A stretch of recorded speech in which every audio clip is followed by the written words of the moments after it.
2022 Electoral Act went largely unenforced. The international community failed to credibly use sanctions as a deterrent to violence, and the use of strategic election violence, often along ethnic lines, not only undermined the credibility of the 2023 elections, but will cast a long shadow over future electoral contests. These risks were understood in the lead up to elections, and there were many efforts to mitigate this violence. It is now incumbent on us to reflect on what lessons we have learned. Our program that we deployed in 6 states in partnership with KDI provides some useful insights. We deployed long-term monitors to every LGA in 6 states, 1 state in each region, to provide weekly reports on the electoral context, including election violence and contributing factors. This data was then used to shape activities and interventions of local CSOs and security forces who we felt were best positioned to intervene with key stakeholders in the lead up to elections.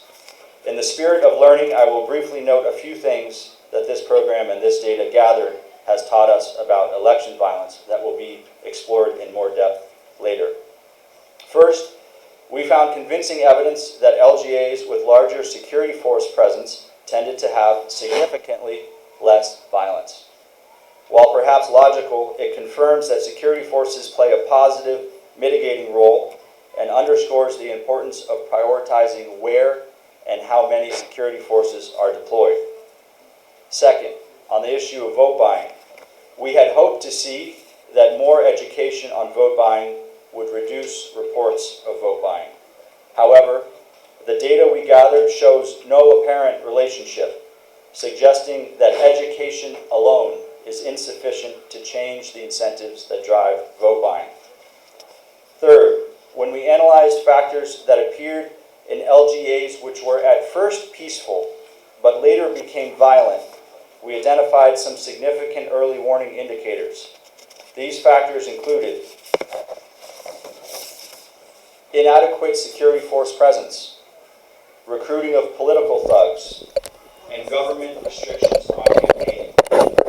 These factors underscore the importance of understanding the broader context and the importance of addressing these issues well in advance of elections. As we look back at our efforts and the violence that has occurred for our program, it is a mixed picture. Unfortunately, election violence increased in almost all the states in Nigeria when we compare the last few months of 2022 with the first few months of 2023. On average, election violence increased by about 13% in each state. For our 6 states of focus, election violence also increased, but only by about 8.5%. We would like to think that this at least was in part driven by our interventions.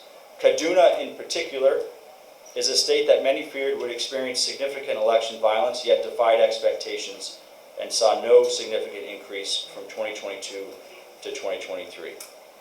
In conclusion, we need to be more honest about assessing our efforts to mitigate election violence. We need to seriously address issues of impunity for election violence and for election malfeasance, which creates the conditions for election violence. There also must be accountability, especially for leaders and officials of major political parties who too often get away with using violence and underhanded tactics to gain electoral advantage. When we seek to prevent election violence, we cannot fall back on the things we are familiar with, like national peace pledges and voter education. These efforts alone are insufficient to reduce election violence. We have to move beyond compartmentalization of information among implementers, NGOs, and security services, and ensure that information is shared broadly and shared early. Lastly, information must drive action, whether it is the deployment of security forces, undue government restrictions on campaigns, or orchestrated malfeasance by political parties. Early warning is of no use if it does not drive early action. Thank you.